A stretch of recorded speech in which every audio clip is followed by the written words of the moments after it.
Estamos en CGN Noticias, Radio y Televisión, en el programa Frente a Frente, un diálogo con la ciudadanía a través de los canales de la Unión Nacional de Periodistas. El día de hoy vamos a contar con la presencia del señor Guillermo Leone, que va a hablarnos sobre el aniversario del pueblo negro. Ya volvemos.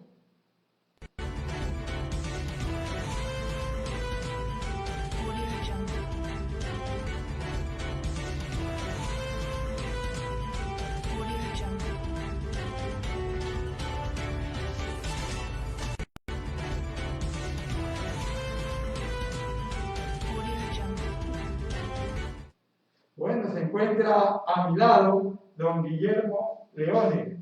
Hablemos un poco del aniversario que recientemente fue del pueblo negro. ¿Cómo ha estado este aniversario? ¿Qué ha planificado para el futuro? Gracias por la oportunidad. Y quiero principalmente agradecer a ustedes que permanentemente nos dan la oportunidad de expresar las posibilidades y las opiniones y las acciones que tienen nuestras organizaciones sociales y populares, especialmente la Organización Pueblo Negro. Quien habla Guillermo Leone tiene una experiencia en el movimiento nacional de la negritud, pero lo resolvimos nosotros en el 2015, febrero, como homenaje a la muerte o el asesinato de Jaime Hurtado González. Resolvimos trabajar por construir una propia organización y resolvimos construir la organización Pueblo Negro el 17 de febrero del 2015. A partir de allí, nosotros nos instalamos como organización de nuevo tipo, una organización de nuevo tipo, de nuevas características, con nuevo perfil, y no las organizaciones costumbristas que tienen movimientos negros en el país, que han venido por muchos años, con mucha data, pero que tienen algunas cuestiones de folclore, el tema de la poema, del baile, y ahora incluso agitando el tema del deporte, y nosotros damos una característica más diferente, que es al movimiento negro en acción política social, que necesitamos que se discuten los temas económicos, que necesitamos tener parte de la representación en este país. No queremos estar simplemente que nos reconozcan, hoy qué lindo bailan los negritos, oh qué lindo hacen los poemas, qué lindo cantan. No, de eso no se trata. Nosotros queremos dar una opinión en la situación política del país. Ahora, lo hicieron en homenaje de Jaime Hurtado González, que me decía. Y el día de ayer tengo entendido que se llevó un homenaje también del doctor Jaime Hurtado González por el vil asesinato que fue víctima. Sí, 22 años cumple del vil asesinato de nuestro amigo y compañero Jaime Hurtado González. Cuando el día que lo asesinan, 10 días antes, Jaime Hurtado González se había reunido aquí en la asociación del comité de empresa de la previsora, donde nos hemos reunido alrededor de una centena de afros o negros, ahora también son modernos, afros o negros. Nos reuníamos con Jaime el 7 de febrero, el día de su cumpleaños, y dejó su actividad familiar, que había una reunión familiar, para reunirse con nosotros para discutir el tema del primer Congreso del Pueblo Negro en el Ecuador. Y él estaba trabajando, él era asambleísta, y estaba trabajando para conseguir los recursos, los contactos, las organizaciones, y nos reuníamos en ese escenario para discutir cómo preparar las condiciones del evento que se estaba programando para los meses posteriores, y estaba en ejercicio del equipo en la provincia, armando contactos en algunas provincias, y esta provincia tenía un importante número de dirigentes a los que nos estábamos reuniendo con él para discutir ese tema. 7 de febrero, 10 días antes de que lo asesinen, y tuvimos algunas experiencias. Una cosa interesante que yo la viví. Yo lo conocí a Jaime producto de mi señor padre. Mi señor padre permanentemente visitaba a Jaime Hurtado a su oficina, ahí por el correo, y nos hacía llegaba a la casa porque llevaba el periodiquito que tiene su partido en esa época, el PCML, y llevaba a la casa, y yo revisaba, muchachos, y me comenzó a llamar la atención a estos temas. Mis hermanos también fueron de Urge, creo que algunos de ustedes también en algún momento estuvieron en Urge, por la década de 60, 64, y todos esos elementos fueron acumulando a que también en mi caso vaya asumiendo una posición ideológica diferente. Y partiendo de eso yo decía, el 7 de febrero nos invita, por primera vez que iba a su casa, nos invita con el compañero Jaime del Valle, Miranda, que es mi compañero dirigente barrial, toda una vida en la Federación de Barrios Urbanos y luego llegamos a la Confederación Unitaria de Barrios del Ecuador. Con él nos fuimos a la casa. En el camino, en el trayecto, nos comentaba de que su chofer, su colaborador, había sido secuestrado en Quito, la camioneta, y había sido llevado a Mantarraya, y le informaba en ese momento en el camino. Cuando llegamos a la casa ya la información fue más oficial, pero no le pusimos atención, ni él ni nosotros, de informar a quienes correspondían de esta situación, de este hecho, de este acontecimiento que le había sucedido a Jaime en ese momento. Fue una cuestión que no le pusimos, o sea, no le daba mucho interés a esta situación a la cual se estaba ya preparando, debe ser preparando con antelación, por quien dijo esto, porque también yo recibí una visita de un amigo de mi barrio, en su momento preocupado e interesado por conocer de la vida de Jaime. Este joven era un activista, un profesional, preparando los canes y trabajaba con esta gente que estaba en mal. Está vinculado luego, súper vinculado al tema del asesinato de Jaime Hurtado. Entonces, no hubo ese olfato de interpretar qué es lo que estaba pasando luego ya de los acontecimientos del 17 de febrero, que vivimos ya la experiencia de que nos informaron a partir de las 10 de la mañana o 2 de la mañana del asesinato de Jaime o el tiroteo y luego la muerte y todo ese movimiento, esa agitación que se vio, luego de los amigos, incluso de los enemigos, mucho respeto que tenían a Jaime por su timbre de voz, por su firmeza ideológica, por su capacidad intelectual que permitía ganarse incluso los enemigos, tener un respeto y su firmeza en la parte de la lucha social y política. Producto de ello, nos vimos obligados nosotros como organización, intentamos trabajar por cumplir una organización negra, porque nosotros veníamos ayudando a la Fundación del Negro y Mestizo de Ecuador, Alan Williams. Pero como fundación no tienes el peso de poder ejercer acciones diferentes. Simplemente el tema de la ayuda social que te establece los organismos de control social o estatal, que tú debes manejarte con este tipo de acción. No es acción política. Y nosotros nos vimos a la necesidad de tener un punto de vista desde la negritud y con una corriente democrática, progresista, hacia la izquierda. Claro está que en el camino, como decimos nosotros, en el caso de la Organización Pueblo Negro, en el camino se van colando alguna gente que luego te va defeccionando el movimiento. Nuestra característica fue planteada de algunos elementos, es decir, bueno, la defensa del término de la negritud. Y lo hacemos no es por cualquier cosa, lo hacemos es porque necesitamos que los negros no se olviden de los hechos de los acontecimientos de hace 528 años. Algunos se olvidan. Y luego se modernizan y se olvidan y después ahora somos afro. Y como somos afro, se olvidan de todo el proceso histórico y cómo nos traemos. Entonces nos lavamos y nos olvidamos de los hechos y de los acontecimientos que sufrimos los negros en el tratado transatlántico, de traernos desde Europa hacia América y de África hacia América, y también nos olvidamos de los hechos y acontecimientos que vivimos todo ese proceso. Muchos, incluso, es muy característico, los negros sufrimos el tema de la hipertensión, viviendo en zonas calientes, con agitación, y es la mayoría de los negros. Y eso está íntimamente ligado ya en el tema de incluso pegado, ya viene congénito, producto de ese traslado transatlántico, un sufrimiento en un barco, un individuo traerlo a la zozobra, primero no saber a dónde va, montarte en un vehículo que es diferente a las costumbres tuyas y en las condiciones infrahumanas que uno tiene, uno sobre otro, como animales, y en la práctica.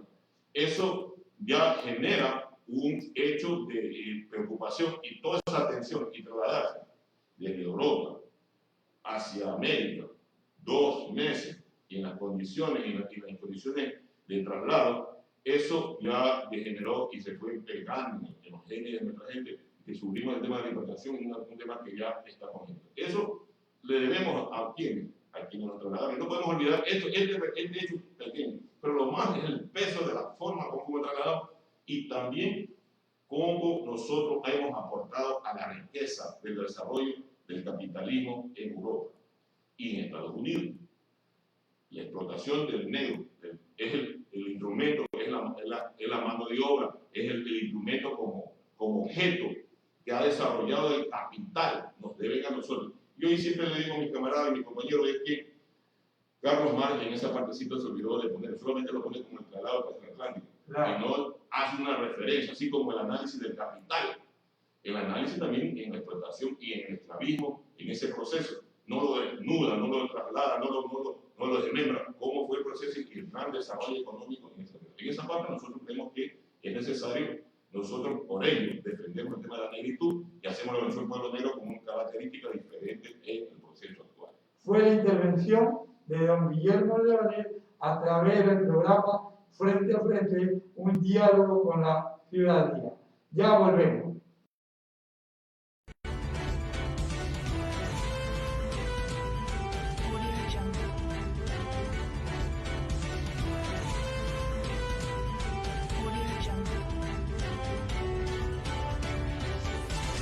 El electoral se haga con respeto, con transparencia. Y por las dudas que las acciones de las autoridades del CNE han realizado y han generado esas dudas, hemos pedido que se abran las urnas.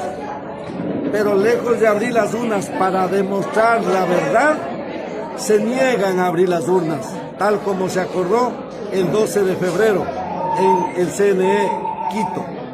Nosotros no vamos a descansar, no importa quién gane, que se abran las urnas. Si el pueblo dijo que sea el señor Lasso, aplausos para el señor Lasso.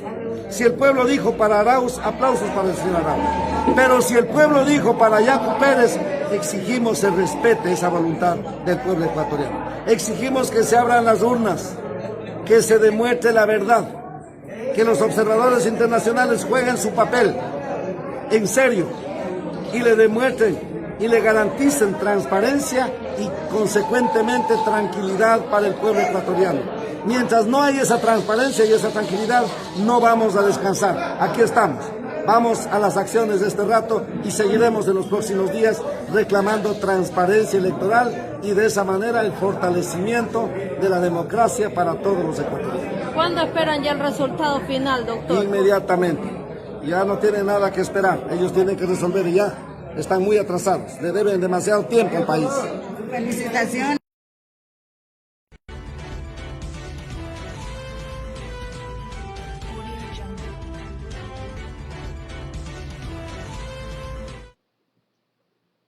Bueno, estamos nuevamente en el programa Frente a Frente, un diálogo con la ciudadanía. Como saben, el día de ayer hubo una reunión muy interesante, no reunión, una asamblea de Pachacuti aquí en el local de la Unión Nacional de Periodistas para ver qué medidas van a tomar referente al fraude. Y entre ellos estuvo Salvador Quispe, quien pasamos en estos momentos un video donde daba sus declaraciones. ¿Qué te parece, Richard, sobre esta situación? Yo creo que es importante señalar que no es posible caer en la estrategia de normalización que a través de los diferentes medios se pretende hacer del fraude. Se quiere normalizar, hacer como asumir a la ciudadanía este hecho poco transparente en el proceso electoral y que indudablemente ha sido fraguado, concertado por algunos actores que son los beneficiarios de esto. Por un lado, el propio correísmo y sin descartar Nebot, Lasso, que son los que han estado en este proceso. ¿Y por qué decimos? Porque realmente hay una especie de ilógica que se han presentado en el proceso. Generalmente el candidato a presidente jalona, ¿no? Hace el hándicap, como dice, de soporte de su propia lista, en este caso para asambleístas, y resulta que no corresponde los porcentajes obtenidos. Y por otro lado, como lo dicen muchos analistas, resulta que la provincia de Guayas realmente es la especie del manoseo histórico en los procesos electorales. Toda elección. Entre 5 y 7 son actas inconsistentes y esta vez se ha elevado casi un 15 y un 20% de actas inconsistentes. Es decir, esperando que haya los grandes resultados para después decir, ¿no? Ir haciendo variaciones en los porcentajes que se designa a cada candidato. Y igualmente el beneficiario ha sido en última hora Guillermo Morales.